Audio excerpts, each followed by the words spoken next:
جو ایک براعظم سے دوسرے براعظم تک پہنچا جا سکتے ہیں۔ حقیقت یہ ہے کہ امریکہ کو رشیا کے سپوتنک 1 کی لانچ سے اصل خطرہ یہ تھا کہ رشیا دور بار میزائل کی ٹیکنالوجی میں برتری حاصل کر لے گا۔ اسی طرح ناسا کے مشن کے پیچھے ہمیشہ ایک فوجی پہلو بھی رہا ہے۔ یہ بات ڈکی چھپی نہیں ہے کہ 1960 کی دہائی میں ناسا کے زیادہ تر خلاباز فوجی پس منظر سے آئے تھے۔ اسپارکو 1970 کی دہائی میں حکام کی ترجیحات سے خارج ہو گیا اور اس کی فنڈنگ میں شدید کٹوتی کر دی گئی۔ 1981 میں جنرل ضیاء الحق نے ایک صدارتی آرڈیننس کے ذریعے اسپارکو کی فنڈنگ کو دوبارہ بحال تو کر دیا، لیکن اس کا تمام تر فوکس خلائی ٹیکنالوجی کے فوجی استعمال کی طرف ہو گیا، جبکہ سویلین سپیس پروگرام کھٹائی میں ہی پڑا رہا۔ یہ پالیسی جنرل پرویز مشرف کے دور میں بھی جاری رہی، جب 2000 میں تمام خلائی اور جوہری سرگرمیوں کو نیشنل کمانڈ اتھارٹی کے تحت رکھا گیا اور اسپارکو کی قیادت فوجی اہلکاروں کے سپرد کر دی گئی، اور یہ پالیسی آج بھی جاری ہے۔ اس دوران سویلین سپیس پروگرام نظر انداز کیا جاتا رہا۔ اسپارکو کا پہلا سیٹلائٹ بدر 1 1990 میں خلا میں بھیجا گیا تھا۔ ٹیکنالوجی کے لحاظ سے یہ ایک معمولی سیٹلائٹ تھا اور اسے چین نے سائچنگ لانچ سینٹر سے لانچ کیا تھا۔ اس کے بعد ایک اور سیٹلائٹ بدر B 2001 میں لانچ کیا گیا تھا، جو قازقستان سے رشین راکٹ پر خلا میں بھیجا گیا۔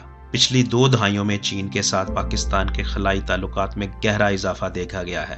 چینی خلائی ایجنسی نے 2011 میں پاکستان کا پہلا مواصلاتی سیٹلائٹ لانچ کیا اور پھر 2018 میں ایک مشترکہ ریموٹ سینسنگ سسٹم پر مشتمل سیٹلائٹ کی لانچ کی۔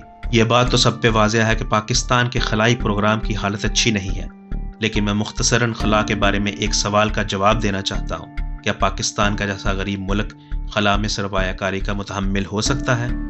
امریکہ اور رشیا کے درمیان سرد جنگ کے دور میں خلائی دوڑ سے متعلق یہ بحث کئی دہائیوں تک جاری رہی کہ کیا امریکہ اسپیس پروگرام پر سرمایہ کاری کا متحمل ہو سکتا ہے، اور اب ہم جانتے ہیں کہ ایک مؤثر خلائی پروگرام کا ہونا نہ صرف ایک مضبوط فوج کے لیے ضروری ہے بلکہ اقتصادی ترقی کے لیے ایک انجن کے طور پر بھی بے حد ضروری ہے۔ مصنوعی سیاروں کی ضرورت سیلاب، دشمن کی فوج کی نگرانی سے لے کر مواصلات، انٹرنیٹ اور تعلیمی نشریات تک ہوتی ہے۔ انڈیا نے اپنی حالیہ کامیابی سے مؤثر طریقے سے یہ ثابت کر دکھایا ہے کہ اسپیس پروگرام کو کم لاگت پر کامیابی سے چلایا جا سکتا ہے۔ انڈیا نے اپنی GDP کا صرف 0.04% خلائی پروگرام پر خرچ کیا ہے اور اس حوالے سے خلائی اخراجات میں دنیا میں 7ویں نمبر پر ہے، لیکن اس پروگرام سے بھارت بہت زیادہ منافع کما رہا ہے اور 2025 تک بھارت کے اسپیس پروگرام سے سالانہ کمائی $10 بلین تک بڑھنے کی توقع ہے۔ اس نقطہ نظر سے دیکھا جائے تو خلا میں سرمایہ کاری عیاشی نہیں ہے بلکہ وقت کی ایک اہم ضرورت ہے۔ اس سے پہلے پاکستان نے کئی سال قبل یہ اعلان کیا تھا کہ 2022 میں ایک پاکستانی خلاباز کو چینی خلائی اسٹیشن پہ بھیجا جائے گا، مگر ابھی تک ایسے کوئی آثار نہیں ہے، اور مستقبل قریب میں بھی کیا ایسا ہو پائے گا؟ ایسا معلوم ہوتا ہے کہ یہ صرف ایک نعرہ تھا جس کے پیچھے کوئی حکمت عملی موجود نہیں ہے۔ یہ بات بھی انتہائی غور طلب ہے کہ پاکستان میں ڈیزائن کی گئی ایکیوب سیٹ iCubeQ چین کے 2025 میں لانچ ہونے والے قمری مشن کا حصہ ہوگی، جو چاند کے قطب جنوبی سے چاند کی چٹانوں کے نمونے لے کر واپس آئے گا۔ اس سال کے شروع میں پاکستان نے بھی چینی خلائی اسٹیشن تیانگونگ پر ریسرچ کے لیے ایسے بیج بھیجے تھے جو غیر موافق حالات میں بھی اچھی فصل دے سکتے ہیں۔ اس کے علاوہ پاکستان چین کے ساتھ ایک باضابطہ معاہدے کی کوشش کر رہا ہے جس کے مطابق پاکستان تیانگونگ خلائی اسٹیشن کے پروگرام میں شامل ہو سکے گا۔ ساتھ ہی ساتھ پاکستان کے لیے یہ بھی بہت ضروری ہے کہ چین کے علاوہ دوسرے ملکوں سے بھی اسپیس پروگرام میں تعاون کیا جائے۔ پاکستان کا ترکی کے ساتھ اسپیس پروگرام کے حوالے سے کچھ تعاون جاری ہے۔ متحدہ عرب امارات کا قدرے بڑا خلائی پروگرام بھی پاکستان کے لیے تعاون کے مواقع فراہم کر سکتا ہے۔ کسی بھی بڑے اسپیس پروگرام سے لوگوں میں قومی فخر کا جذبہ پیدا ہوتا ہے۔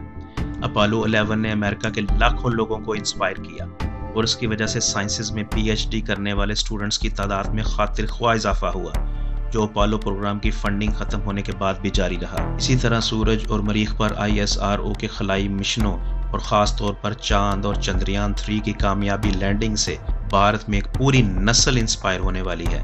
یہ اثر مستقبل میں بھارت کے لیے کس قدر فائدہ مند ثابت ہوگا یہ کہنا تو مشکل ہے، لیکن یہ بات تو طے ہے کہ اس پروگرام کی کامیابی کے نتیجے میں انڈیا کی عوام میں سائنسز سے دلچسپی میں اضافہ ہوگا۔ اگر انڈیا کی طرح پاکستان بھی اسپیس کے شعبے میں نجی سرمایہ کاری پر زور دے، مناسب سہولیات فراہم کرے اور اسپیس کے شعبے میں ریسرچ کی حوصلہ افزائی کرے تو کوئی وجہ نہیں ہے کہ پاکستان اس شعبے میں واضح ترقی نہ کر سکے۔ اور پاکستان کے تاریخی وطن جو پہلے سے ہی کئی کاروباری لوگ موجود ہیں اس طرح کی سرمایہ کاری میں دلچسپی رکھتے ہیں۔ ایسے کئی پاکستانی ماہرین ہیں جو دنیا کی معروف خلائی کمپنیوں میں کام کر رہے ہیں۔